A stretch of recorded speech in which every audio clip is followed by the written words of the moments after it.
Hello दोस्तों, आज की कहानी माता सबरी की कहानी है। तो देखते हैं कि कितने लोग इस कहानी को पूरी तरह सुनते हैं, क्योंकि आप लोग तो गलत चीज़ों को देखते सुनते हैं और लाइक कमेंट सब्सक्राइब भी करते हैं। तो इस माता सबरी की कहानी पर कितने लोग लाइक शेयर सब्सक्राइब करते हैं। तो चलिए शुरू करते हैं। बात भगवान राम के जन्म से पहले की है, जब भील आदिवासी कबीले के मुखिया आज के घर बेटी पैदा हुई थी। उसका एक नाम श्रमना और दूसरा नाम सबरी रखा गया। सबरी की माँ इंदुमती उसे खूब प्यार करती थी।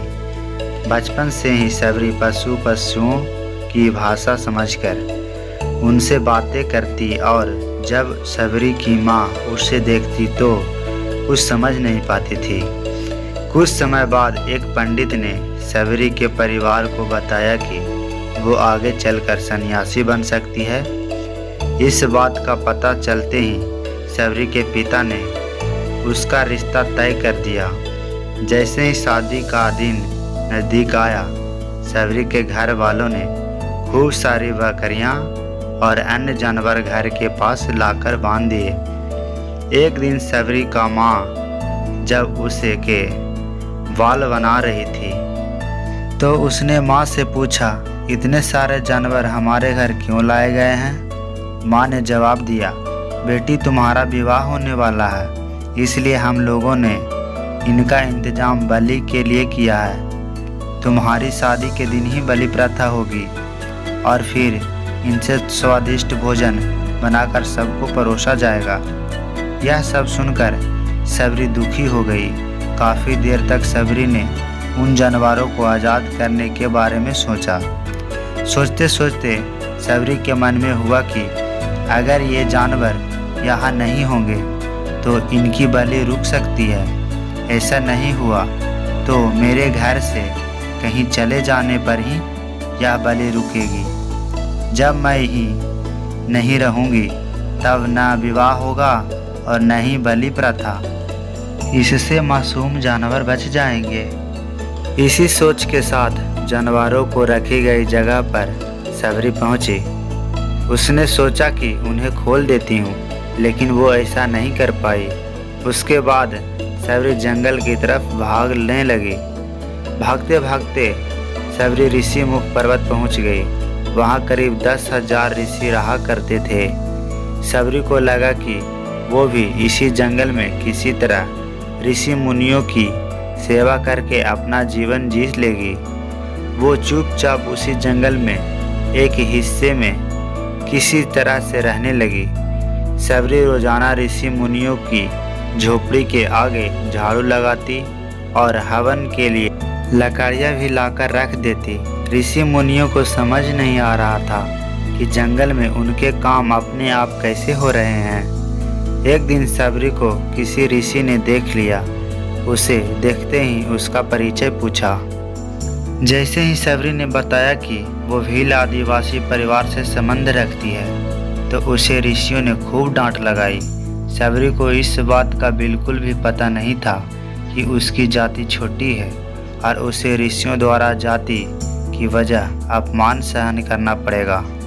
इतना सब होने के बाद भी सबरी हर ऋषि मुनि के दरवाजे पहुंचती और उनके आंगन में झाड़ू लगाकर उनसे गुरु दीक्षा देने के लिए कहती। हर कोई सबरी को उसकी जाति की वजह से अपने आश्रम से भगा देते थे।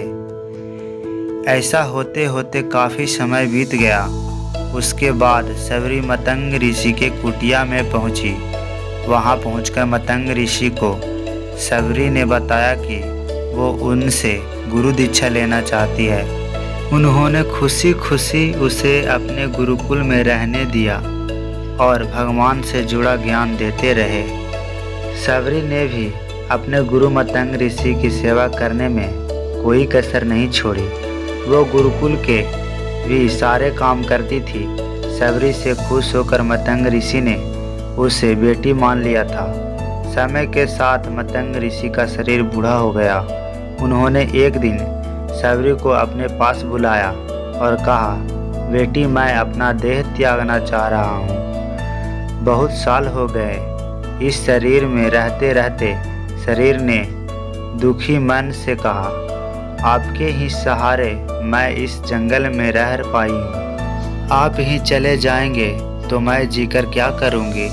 आप अपने संग मुझे भी ले जाइए, मैं भी देह त्याग दूंगी। मतंग ऋषि ने जवाब दिया, बेटी तुम्हें चिंता करने की ज़रूरत नहीं है, राम तुम्हारी चिंता करेंगे और ध्यान भी रखेंगे। सबरी ने राम का नाम सुनने के बाद पूछा, वो कौन है और उन्हें मैं किस तरह से ढूंढूंगी। मतंग ऋषि ने बताया, राम कोई और नहीं भगवान है, वो तुम्हें सारे अच्छे कर्मों का फल देंगे। तुम्हें उन्हें ढूंढने की कोई ज़रूरत नहीं है, वो एक दिन खुद तुम्हें खोजते हुए इस कुटिया में आएंगे और तुम्हें उनके हाथों ही मोक्ष मिलेगा। तब तक तुम इसी आश्रम में रहो। इतना कहते ही मतंग ऋषि ने अपना शरीर त्याग दिया। सबरी के मन में मतंग ऋषि के जाने के बाद से एक ही बात थी कि भगवान राम स्वयं उससे मिलने आएंगे। वो रोज़ भगवान राम से मिलने के लिए बाग से अच्छे अच्छे फूल लाकर पूरा आश्रम सजाती और भगवान के लिए बेर तोड़ लाती। भगवान के लिए बेर चुनते हुए सबरी उन्हें चख लेती थी ताकि भगवान को सिर्फ मीठे बेर ही दे। रोजाना सबरी इसी तरह भगवान के दर्शन की आस में फूल और बेर इकट्ठा करती रहती थी। इसी तरह इंतजार में कई साल बीत गए। सबरी का शरीर एकदम वृद्ध हो गया। एक दिन आश्रम के पास के ही तालाब में सबरी पानी लेने के लिए गई। तभी पास के ही एक ऋषि ने उसे अछूत कहते हुए वहां से भागने के लिए कहा और एक पत्थर मार दिया। वो पत्थर जब सबरी को लगा तो उसे चोट लगी और खून बहने लगा। बहते हुए खून की एक बूंद उसी तालाब के पानी में गिर गई। तभी पूरा तालाब का पानी खून में बदल गया। ये सब होता देखकर ऋषि ने सबरी को ही डांटा और कहा कि पापिन, तुम्हारी वजह से पूरा पानी खराब हो गया। रोज ऋषि उस पानी को साफ करने के लिए अपनी कई तरह की विद्याओं का इस्तेमाल करते। कई सारे जतन करने के बाद भी कुछ नहीं हुआ। फिर उन्होंने गंगा जैसी कई पवित्र नदियों का जल भी उस तालाब में डाला, फिर भी तालाब का पानी साफ नहीं हो पाया और वो खून जैसा ही रहा। कई सालों तक तालाब के पानी को साफ करने की कोशिश के बाद भी कुछ काम नहीं आया तो ऋषि ने थककर सब कुछ छोड़ दिया।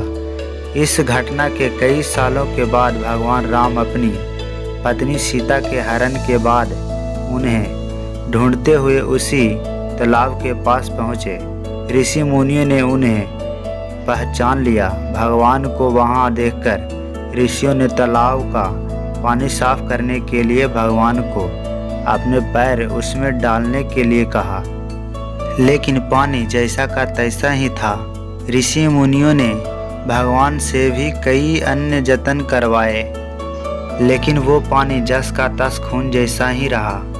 तब भगवान ने ऋषियों से पानी के रक्त में बदलने की कहानी पूछी। तब ऋषि ने सबरी को पत्थर मारने वाली सारी बात बता दी।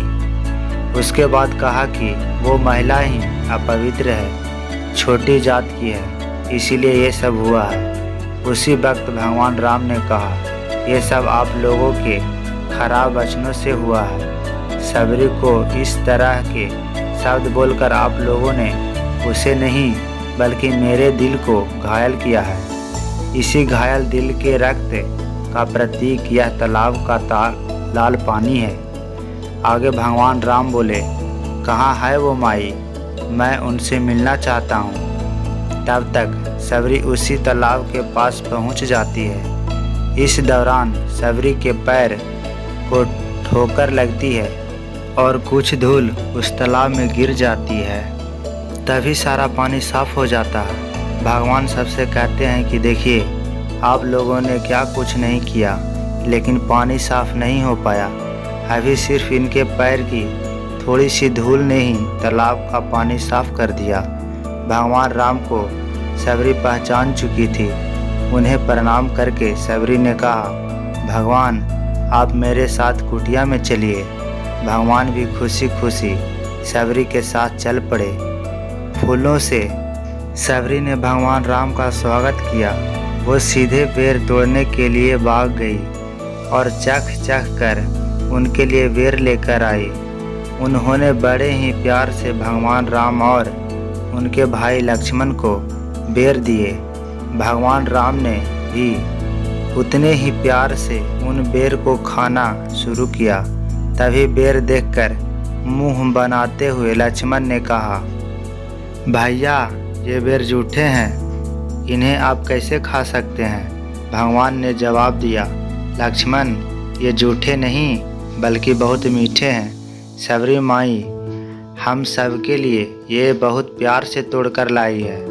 इतना कहकर भगवान राम प्यार से उन बेर को खाने लगे। भगवान ने जाते हुए सबरी माई से कहा, आप मुझसे जो चाहें वो मांग सकती हैं। सबरी ने उन्हें कहा, मतंग ऋषि के कहने पर मैं आज तक सिर्फ आपके दर्शन करने के लिए जी रही थी।